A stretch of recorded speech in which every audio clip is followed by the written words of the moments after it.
Such a beautiful day today that I thought I'd talk to you from outside in my garden rather than, as usual, from my desk.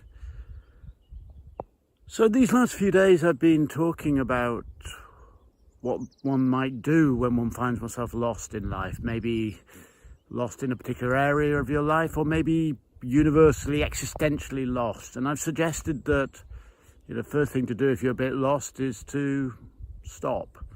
Don't push on when you no longer know where you're going, and then become more present so that you put down the past and stop worrying about the future and you think about right now, and then observe, look around you, see what reality is. Get out of your head, get out of your fears, get out of your existing ways of seeing the world, and actually look at what's going on in your life. Those are the first three stages. Yesterday I got to the fourth stage of this little journey I propose, and the fourth stage is encourage. I talked yesterday about the fact that encouragement is giving courage. That's what it means. Making someone or making yourself brave. When I coach someone, a large part of what I do is help them see, and another large part is to make them brave. But of course, encouragement is connected to the notion of feedback. Feedback is how we reflect on the past and consider how to move forward into the future. Feedback is something that you can give to other people or you can give to yourself. And if you give feedback badly, whether to someone else or to yourself, you discourage them, you make them timid, you make them frightened of taking their next step. Feedback should encourage, not blindly, stupidly saying, yeah, let's go for it, when it's really a bad idea to go for it. But it should fundamentally be orientated towards making people feel brave. Now, to do this, I suggest that you can think of feedback as in three different ways. We can think of technical feedback. Remember, I'm talking about feedback to others, but actually more particularly, I'm talking about feedback we give to ourselves. Technical feedback is saying, okay, where am I? What skills or abilities do I not have, and how do I go and learn them? No need to beat yourself up for not knowing what you don't know. If you don't know how to do something and you need to know how to do that thing, well, you're either going to have to go and learn how to do that thing or collaborate with someone else who does know how to do that thing. It's a technical question. A second feedback is what you might call aesthetic feedback or preference feedback, where you go, okay, well, I did things one way, and did I like it, or would I have preferred an alternative way? Too often a teacher, particularly in the arts, will say, you should have done it like this. What they mean is, I would have preferred you to have done it like this. It doesn't mean there was anything wrong with what the student chose to do. It meant that the teacher would have preferred it differently. I can almost hear in my head all of Picasso's teachers saying, you should paint like this, and Picasso going, I don't think so. I think I paint like this. So there is technical feedback and there is preferential feedback. One is, here is what I don't know. And the other is, here is a choice I made.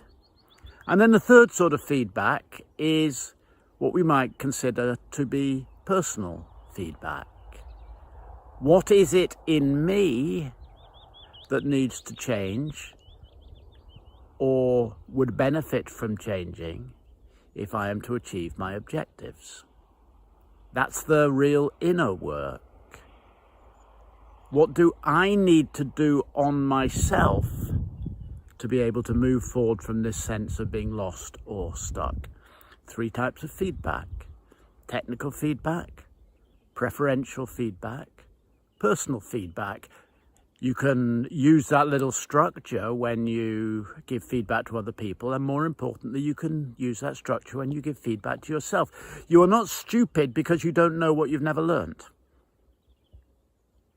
If you made a choice to do things in a certain way and it ended up not being perhaps the most effective way, well, you made a choice. That's okay, you discovered something. If there are personal blockages that you need to overcome, or tendencies or habits, well, good. That's your work.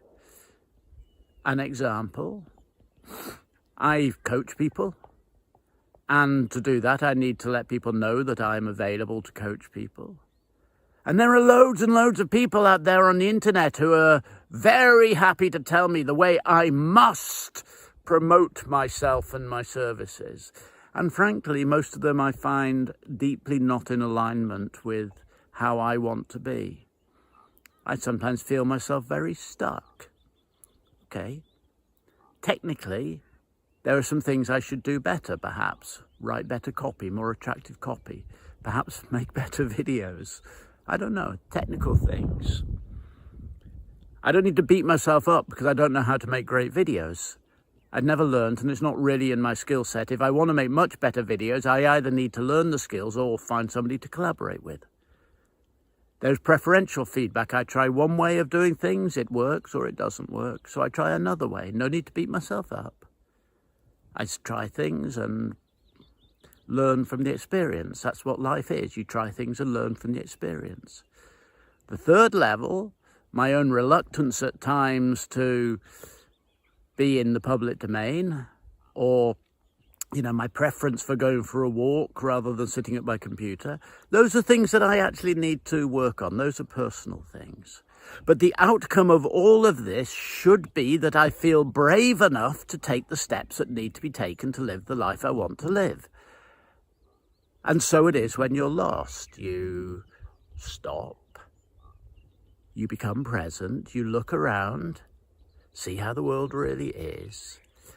And then through the feedback you give yourself, you ensure that you are learning the lessons you need to learn without discouraging yourself. In fact, learning the lessons you need to learn and encouraging yourself. You are fueling your engines before once again you start to move.